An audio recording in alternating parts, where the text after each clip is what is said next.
Alors ce soir, je parlais d'une très vieille lettre que mon père avait trouvée en 1977 dans une déchetterie. Donc à l'époque, elle était très bien conservée, même encore aujourd'hui. On parle de 4 pages, compactes, hein, des petits feuillets comme ça se faisait avant, super bien écrite et tout. Puis, et surtout, si on arrive bien à la relire, parce que avant ils écrivaient à la plume, en italique. C'est pas l'écriture qu'on a aujourd'hui, en tout cas pas la mienne. Après, c'est qu'une lettre, hein. Bon, elle est vieille quand même. 111 ans, elle est bien conservée. Et avant de commencer la lettre, la même année, en 1910, et ça je le savais pas et j'ai été surprise de l'apprendre, c'était aussi la naissance du commandant Cousteau, qui était connu pour ses expéditions à bord du Calypso. Oui, il était né en 1910, puisqu'il est mort en 1997. Il y a eu aussi la même année le débordement de la Seine qui avait atteint le niveau maximum à 8,60 m. Donc la moitié du réseau métropolitain de Paris était sous les eaux, la même année-là. Et il y avait la naissance de la religieuse Mère Teresa. Voilà. Et maintenant, c'est la lettre. Donc, alors, ça commence par... Alors, la Trinité-sur-Mer. Déjà, c'est écrit à la Trinité-sur-Mer, en Bretagne. 1er août 1910. Lundi après-midi. Mon chéri, combien votre longue lettre m'a fait plaisir l'autre jour. Je ne m'attendais pas à cette surprise si agréable. Bon, il y a quelque chose qui va pas là. Je vais peut-être changer ça.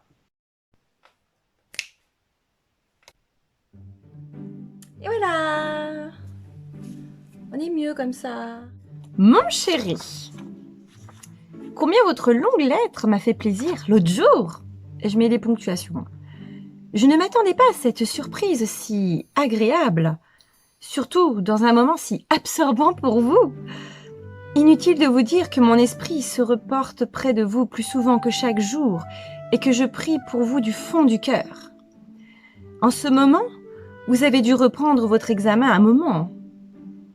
Je pars le dimanche. Heureusement, ce repos a dû vous être salutaire. Je le souhaite bien. Samedi, j'ai assisté à la messe à votre intention.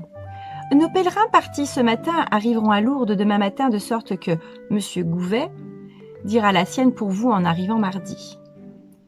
Ils arriveront sans doute samedi à Vannes. Maman a dû vous dire qu'en allant prendre Jean le jour des prix, bon, les prix, moi je sais pas trop ce que c'est. Je suis allée vous recommander chaleureusement à notre ami le marquis. Ah, hein, un marquis, hein. Afin qu'il pense à vous en temps opportun, Dieu fera le reste désormais. Élie a dû aussi vous écrire ses recommandations relatives à la façon de répondre. Il voudrait que vous réfléchissiez bien avant de répondre sans craindre de paraître hésitant. C'est un jour essentiel, dit-il, afin de ne pas s'embarquer dans une réponse approximative d'où l'on n'ose plus sortir pour reprendre dans un autre sens. Mais assez, n'est-ce pas? Cela me va mal de vous faire de telles recommandations, même de les transmettre. De Vannes, j'ai filé sur Hennebon avec Marie-Maurice. Pour chercher Guite, nous sommes allés déjeuner et dîner à Lorient avec Élie, que nous avons ramené. Il est reparti le lendemain. En passant en Gardoret, nous nous sommes bien promis, Jean, Élie et moi, de venir vous embrasser quand vous y passeriez pour aller à Bordeaux. Mais Bernay! Quelle déception pour moi! Bien que votre expédition ne soit pas de longue durée, j'escomptais cela depuis si longtemps.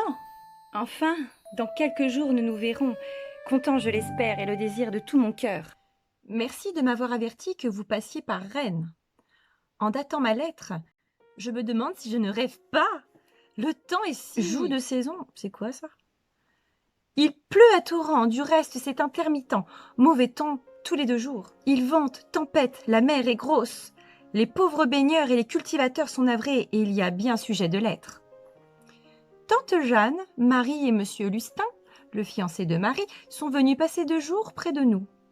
Ils sont repartis hier soir à 6 heures. Je ne m'étends pas davantage sur ce sujet car votre arrivée est proche, nous en reparlerons. Je trouve qu'elle fait un parti inespéré à bien des points de vue. Il est gentil, fils unique, fortuné. Tout le monde sont donc contents. Tante Jeanne ne m'en voudra pas.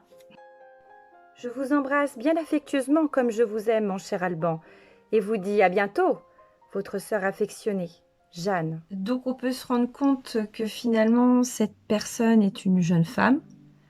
Bon, moi je dirais qu'elle a pas 17, 20 ans, quelque chose comme ça. Elle fait des fautes d'orthographe aussi, c'est rassurant parce qu'à l'époque ils en faisaient aussi, hein, comme ça je suis pas un cas isolé. Et puis l'écriture est super belle. On n'écrit plus comme ça, hein. Là je pense qu'il devait encore être à la plume, hein. Ah, j'aimerais être dans la lettre, pouvoir voyager. Si on pouvait remonter le temps à travers des objets, des lettres, on voyagerait aussi, hein. Ça serait sympa à faire, hein.